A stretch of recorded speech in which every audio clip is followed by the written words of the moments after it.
Tiyo. Bantay muna ikaw dito, ha? Oo. Alis muna si Papa, okay? Ikaw lang muna dito sa bahay, ha? Ha? Bantay mo si Fiona, yung baby sister mo. Oo, pati yung bahay. Sama mo si Chanel, okay? Take care of Chanel, okay? Okay, ha? Makabait ikaw dito. Oo. Alis lang si Papa dun sa malayo. Tiyo, hindi ikaw pwede sumama, okay? Okay daw.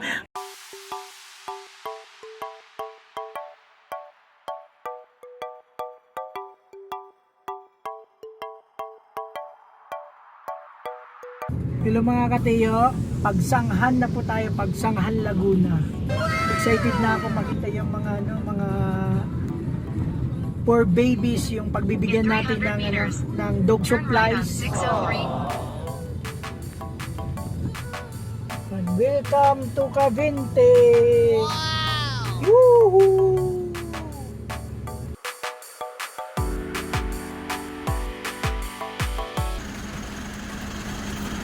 Para sa shelter, tatawid kami ng tubig. Ako, baby, yan mo ko isa. Sumisa. Isa lang. Magkano sa'yo? Ganda dito mga katayo. Dito po kami ngayon sa Cavite, Laguna. Wow! Pupuntahan namin yung isang shelter. Tapos mga katiyo, sasakay kami ng bangka.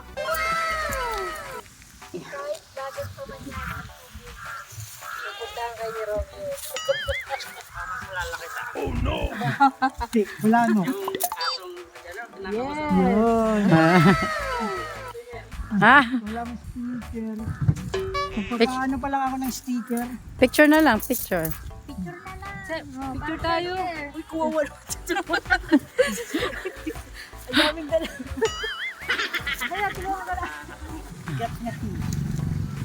So mga katiyo, yung mga ano natin, yung mga dog food, yung dog supply natin ilalagay natin sa bangka. Tapos yung gagawin namin mga katiyo, kasi medyo malapit lang naman, hanggang doon lalakarin namin. I-enjoy namin yung kalikasan.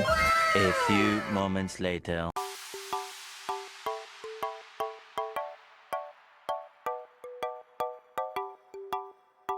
Kasi niya yung unang napanood ko yung tawag dito, yung walang itlog si Teo. Teo. Oo, kaya ako yung nag-ano na sa inyo, sir. Nag-subscribe na sa ano mo vlog. Mga katiyo, nandito pala kami sa Mama's Cradle Animal Sanctuary ng mga aso. Tingnan mo, napakagandang place. Wow!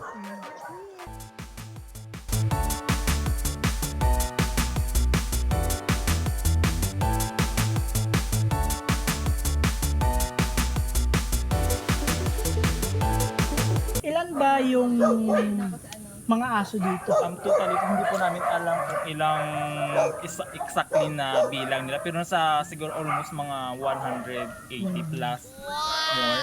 180 plus mga Kasi may katiyo. Tsaka mga katiyo, ang ganda dito, ang ganda ng place dito. Talagang napaka-bless kung yung mga stray dogs or yung maaampon mapupunta dito. Kasi napakalawak talaga mga katiyo. Tsaka ano pala, gaano pala kahirap yung yung pag-aalaga ng 180. Totally, hindi naman siya mahirap. Mahirap lang siya pag may mga sakit na ginagamot kami. Yun ang mas ano sa pero din, enjoy din kami sa pag-alaga sa kanila. Hindi na namin in-expect yung pagod, hirap, yung ano lang namin na mabuhay sila, mabigyan sila ng magandang pag-alaga, ganun. Tapos pala mga katiyo, tanongin natin, single? Yes. Single pa mga katiyo, single pa. Ano pangalan natin? Russell po. Pero Maria po tawag. Maria, yung apelyido mo? Jimena. Jimena. Parang Joyce Jimenez lang ha. Nice meeting you. Kung bumili tayo ng mga product na ito, anong mangyayari mo?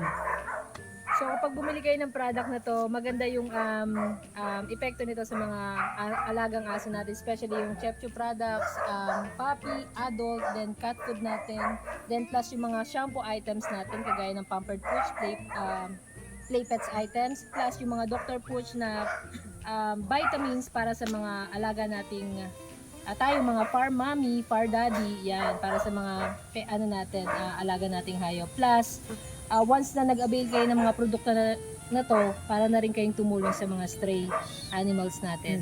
Pasabi ko mga At kate, tumulong sa mga shelter na nagbibigay kalinga sa mga hayop na minsan tinalikuran na rin ng far parents sila before. yes, mga kateo, di ba sabi ko, gumanda at naging gwapo pa yung mga 4 babies natin, naging healthy pa sila, nakatulong pa kayo, mga kateo. Kaya mga kateo, maraming salamat sa inyo. Walang sawang pagsuporta sa mga product na to at pagsuporta sa amin. Team Teo 1-on-1 at saka Mikulas Group of Companies. So, sinagasaan ka. Oo. Ba't man nila sinagasaan ikaw? Sino kasaan ikaw?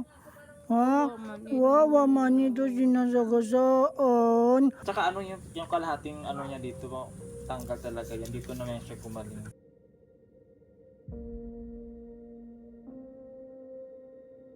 Nakakalakad siya.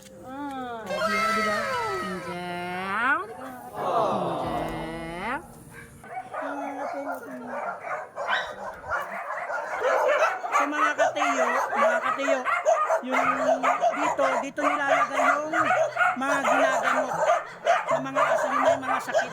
Dito nilalagay.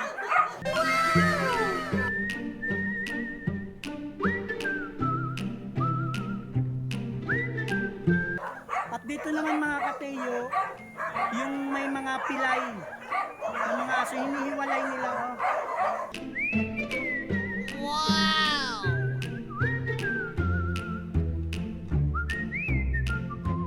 Pag okay na daw, nagamot na, dito nila nilalagay.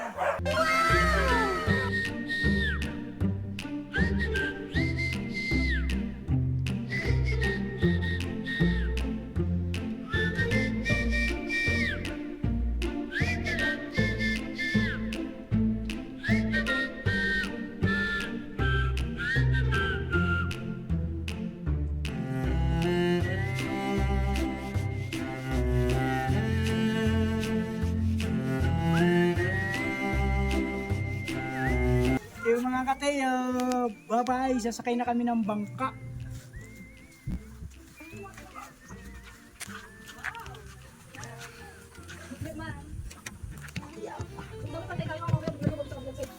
Mula apari Hanggang hulo.